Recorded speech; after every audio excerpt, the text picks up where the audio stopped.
Welcome to Haxby Shed and the diary of a TIG welding absolute beginner, chapter 2. Just to drop in a note here, I made this video before I got all the very useful comments from video 1 TIG welding. It's not that I'm ignoring you, it's just a matter of timing. Thank you. At the end of the last chapter, chapter 1, I said I was going to try to get the hang of using the pedal. And I'm struggling because to me the pedal's not really varying the current, and I'm going to check if it's working or not. Now actually for me even just setting up the pedal is quite confusing, and I'll tell you why. If we look at the control panel, we've got the options of torch 2T, so the switch on the torch in 2T mode, 4T mode, pedal on its own, pedal and 2T, pedal and 4T. Now it says in the manual that the pedal doesn't work with 4T, but it still leaves me the options of pedal on its own or pedal and 2T.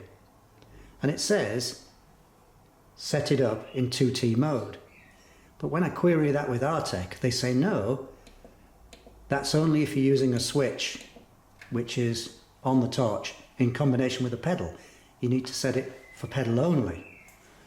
That seems to be in conflict, and because I just can't seem to get the pedal to vary the current, which could be just my perception rather than a reality, I'm actually going to do a couple of little tests which should tell me whether or not it is indeed varying the current or not.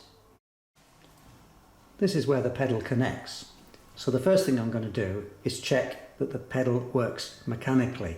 I know the on-off switch within the pedal is working, but I'm going to check that the variable resistor is operating as it should, because when I received the welder I got a data sheet for the pedal with it, and it's got the pinouts. So that will be the first thing I'm going to do. This is the data sheet for the pedal. These are the pinouts on the plug, and this is how it's connected. There's the plug itself. All of this is likely to be not necessary, but it just helps me to understand what I'm doing. According to the pinout diagram, pins 6 and 7 should be strapped together. So 7 is in the middle, 6 is this one. So as I put my connections on here, you should hear the meter just give a squeak, which tells me that it's a short circuit. I won't put you through all this, the pedal checked out fine. I'm going to measure the welding current with this clamp ammeter. And you're probably wondering, why did I mess about checking the functions of the pedal if I had this? Well, because 1 hour ago when I videoed that, I didn't have this. I tried a couple of different ways to measure the current by voltage drop in the earth conductor, but I was working at such the bottom end of my multimeter, I just couldn't get anything reliable. And I'd been thinking about getting a clamp ammeter anyway, so I bought this one from Screwfix for £30.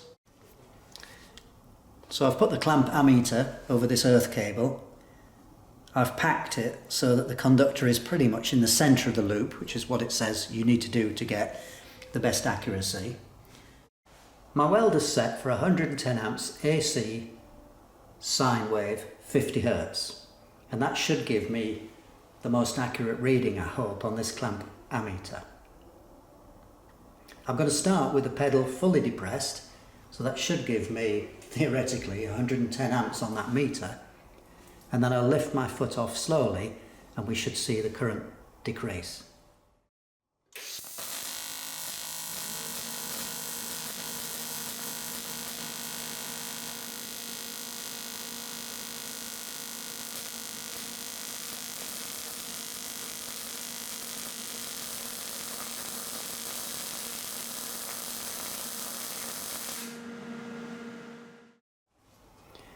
Well, it didn't peak at 110 amps, and I can't explain why, but we could see that when I put my foot fully on the pedal, it peaked, and then as I lifted my foot off the pedal, it reduced.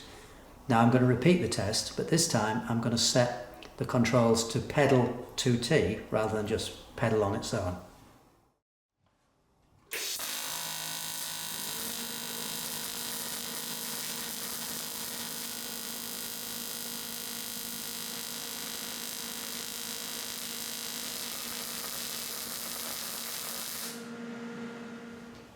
So I've proved that the pedal does work, and as I lift the pedal, the intensity of the arc does reduce.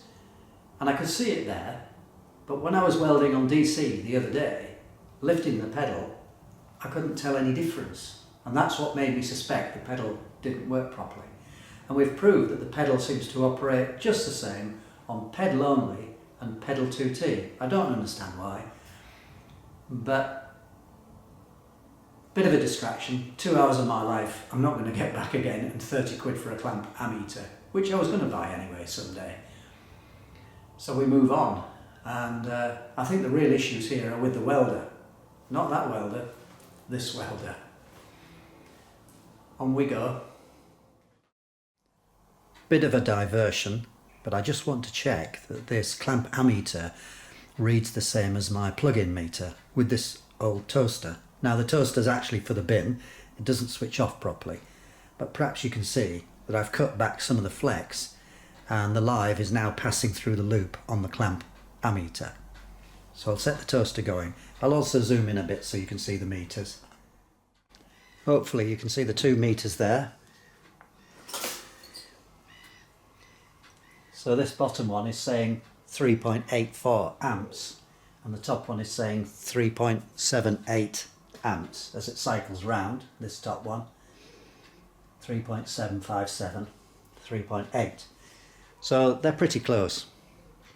So that brings us to the question, why was the clamp ammeter reading so much lower than the welder setting? And there's a couple of reasons for that now I realise. The first is that the welder current setting is the peak current, the maximum current, whereas the clamp ammeter reads RMS. And with a perfect sine wave, RMS is about 0.7071 of peak. And also, the clamp ammeter is only accurate if it really is an ideal sine wave, like you get out of the main socket. Now you could see that the clamp ammeter reading was jumping about with the welder in any case, and that probably tells me that it's not a perfect sine wave, even though I set it to sine wave on the controls. So those are the sort of reasons why the clamp ammeter would read lower. I think we saw 62 amps maximum on the clamp ammeter, and that would equate to about 85 amps for a perfect sine wave peak. I'm going to try a few runs on aluminium because this seems to be where I'm having more success. So I'll put the welding lens over the front of the camera.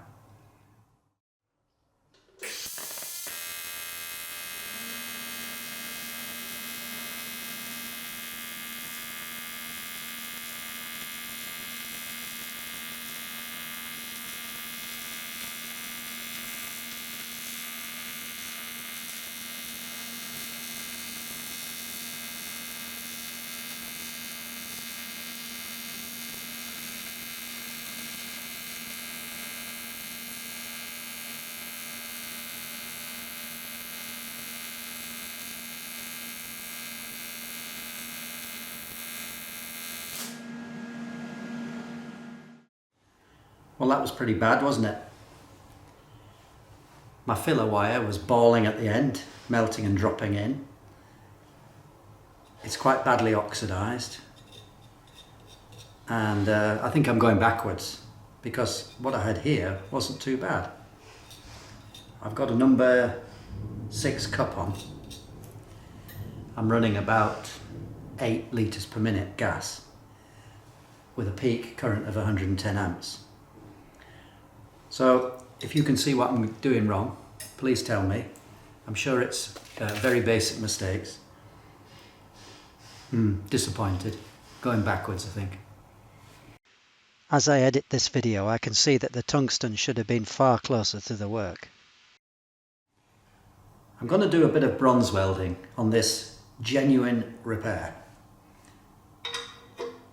I'm using copper rod, 3% silicon, 1% manganese, which over here we call C9.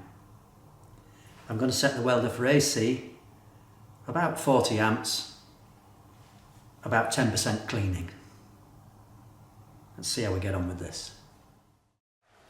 Just to add to the drama, it started thundering outside. Okay, here goes.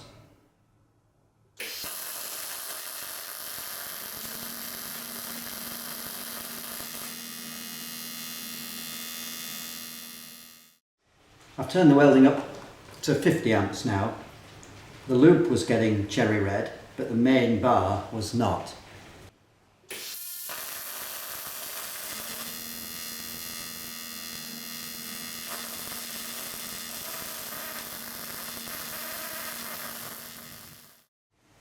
Well, that's just as dreadful. So I'm going to try it on DC, 40 amps. Right, here we go again. But as well as going to DC, I'm also going to put some bronze welding flux on, because I've had enough of this. I just want it to work.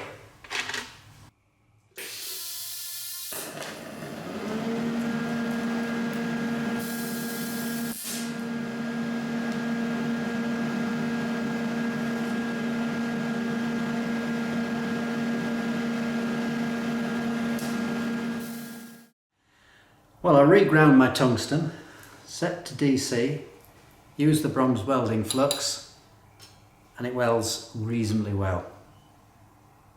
So, am I supposed to use flux as well as the argon? Didn't know that.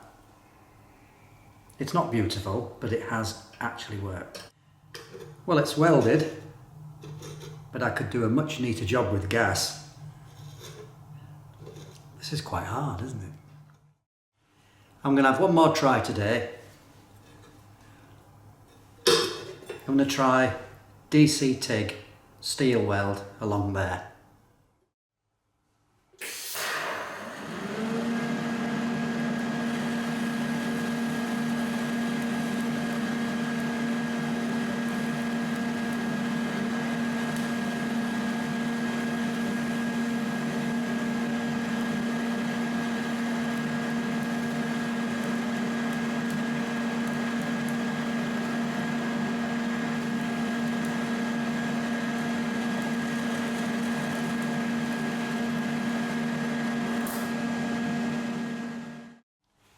So how does that happen?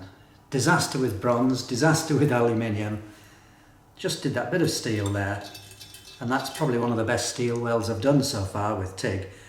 Alright, it's not that pretty, but it's only got the finest layer of oxide on it, and as it's cooling down, that oxide's just pinging off. So I would have said, for me, that's pretty good. But I can't tell you how it happened. I don't know what the difference is from what I was doing there, from what I was doing earlier. Actually, the mystery is solved already. That's not steel. That's bronze, copper with 7% tin. I've got all my rods on a hook up there, and I've just picked up the wrong one. Well, it looks nice though. You know, I'm really encouraged by that bit of bronze on there. Anyway, we'll try what I said we were going to do, which is a bit of steel on there.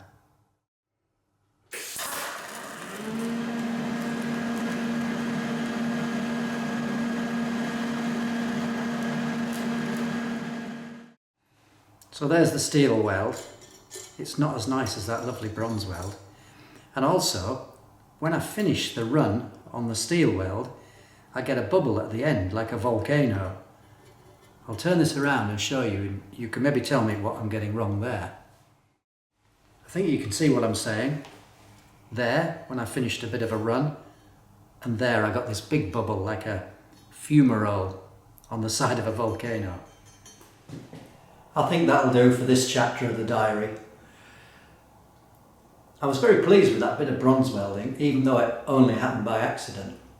And I think the difference might have been that I really cleaned up that bit of metal with the angle grinder.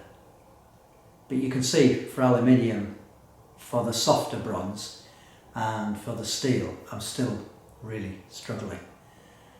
If you've made it to this point, thank you very much. If you've got advice, I'm sure you must have a lot, please let me know. I'll do some more work off camera. I won't put you through all that pain again. And we'll make another chapter when I've got a little bit better. Thank you for watching. Haxby shed.